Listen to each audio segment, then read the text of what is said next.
brain just went dead. Okay, this is Thanksgiving. Bev cooked. Thank you very much, Bev. It was excellent. And we're just sitting here going over. Bev was a truck driver. My wife and I were truck drivers. As a matter of fact, there's Harville Trucking hat up on the bookcase there. Anyway, we're just thinking about all the weird crap we have seen. And I'm going to tell you a bunch of quick stories.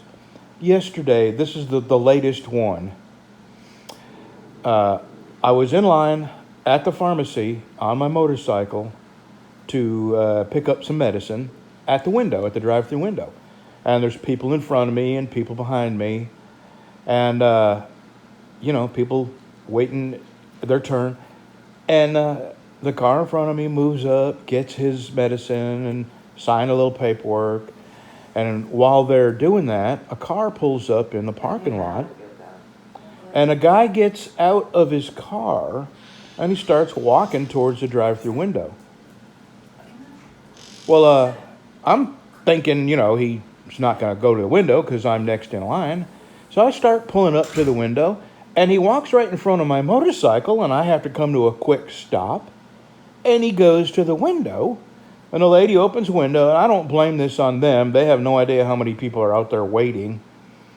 So he cuts in front of me and walks up to the drive-through window, cuts right in front of me, and not just me, all the people that were behind me.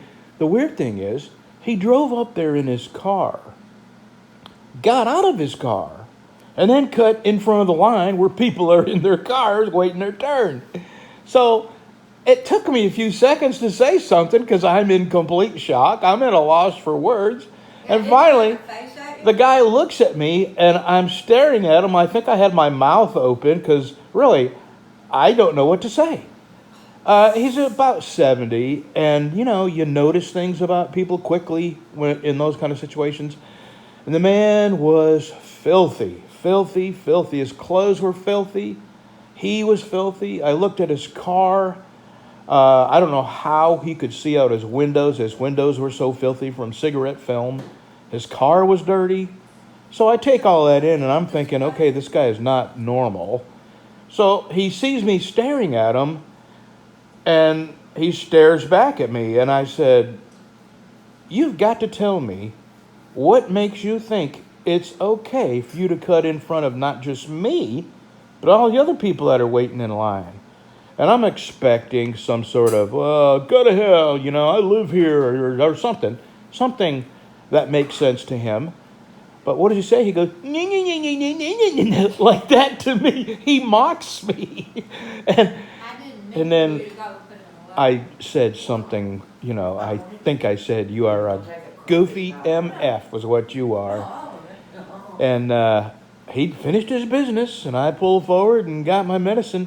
And right before he gets into his car, he turns around and looks at me again, and he goes, like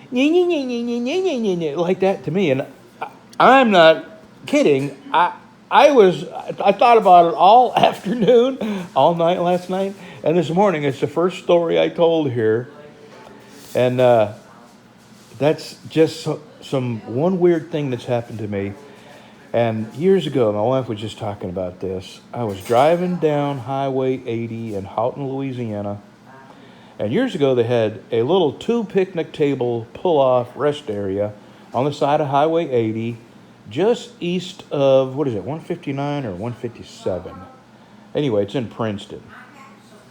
And I look to the right, and there's this guy standing on a picnic table with his pants down around his ankles, making love to himself with one hand and waving at traffic with the other hand.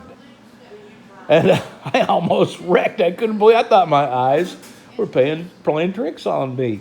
So this was before the days of cell phones. I pulled into the gas station on the corner there, and I go in there and I call the police and I tell them, there's I use polite words. I said, there's a guy making love to himself, standing on the picnic table with his pants down, waving at traffic with the other hand.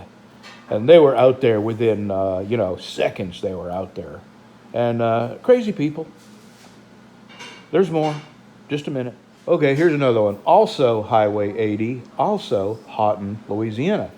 Highway 80 is 2 lanes. It's a 4-lane road, 2 lanes in either direction with a, they're divided. It's a divided 4-lane highway. Well, my wife and I were going to Church's Chicken there to get some chicken, and in the middle of the road is a guy with a machete standing in the median, waving it as people as they're driving by.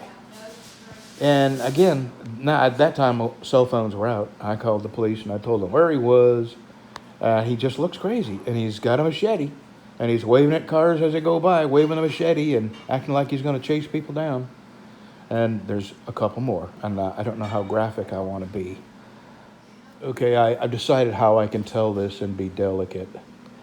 When I was a truck driver, here's one of the things I absolutely do not miss about truck driving is using public bathrooms, because let me tell you, not everybody, but some people are truly disgusting, filthy, foul humans. And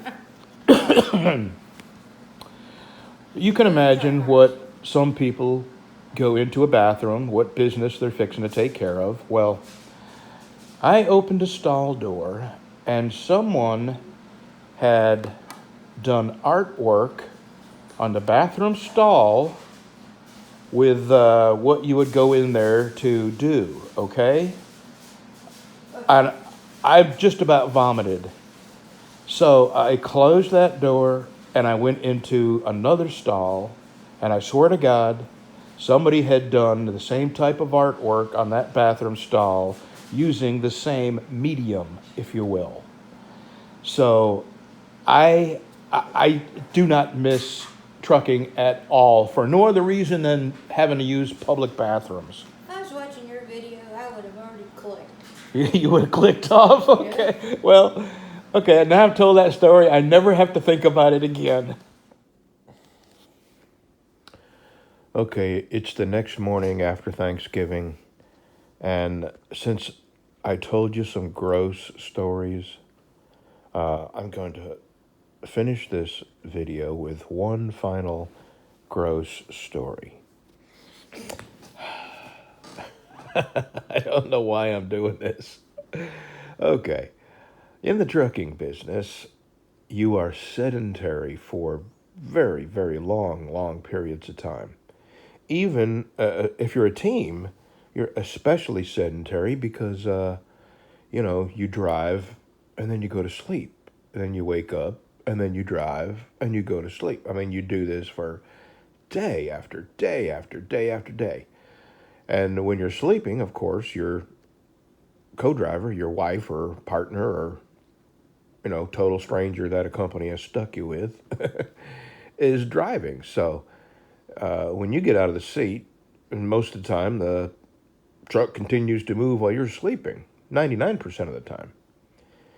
So you're even more sedentary. And this sedentary, as you get older, affects your body in ways that most people don't want to talk about. One of the ways is constipation. Your body requires movement in order to have, a movement. So, it happened with more and more frequency as I got older. So one time it was particularly bad, and I hadn't gone in days, and it was really starting to hurt my lower abdominal region. So I started taking a laxative. And, I expected the next day to have some success. Didn't happen. So I took some more. I doubled up. And I'm thinking, I gotta always make sure that I can jump off an exit and hit a truck stop should this work. Didn't happen. So I took some more. Now, it's been 5 or 6 days, which is not good. I mean, I was to the point where I was almost ready to go to the doctor. So anyway, we're on the road on Interstate 20. My wife was driving, I was sleeping, and we had just passed the last truck stop near Abilene, Texas. Actually, it was Ty, Texas.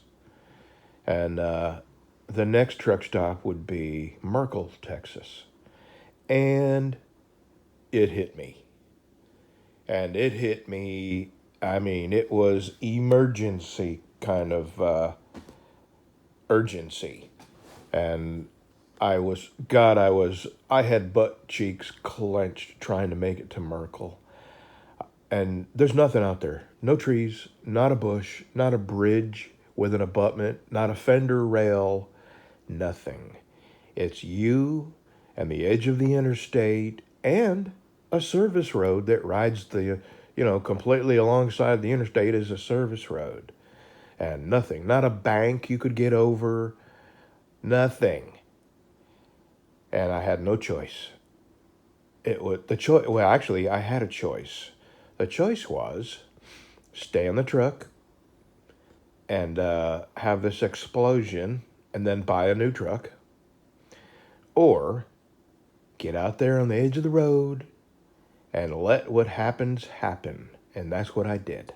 Right there in broad daylight in front of God and everybody, I had to get out, drop my drawers, and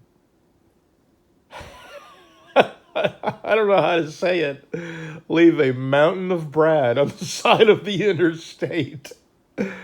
Oh my God, I never pooped so much in my entire life. And right there, and I told my wife, I don't care if I was in the middle of a parade, I was going to there was no stopping me. There simply was no stopping it. And I was probably a quarter mile from the next truck stop, and I could not make it that far.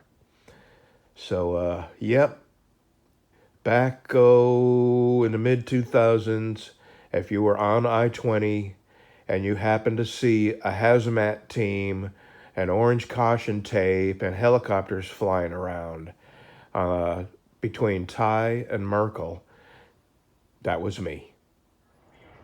Okay, we enjoyed your visit. I know it's cold out, and you want to come back in, peck on the door.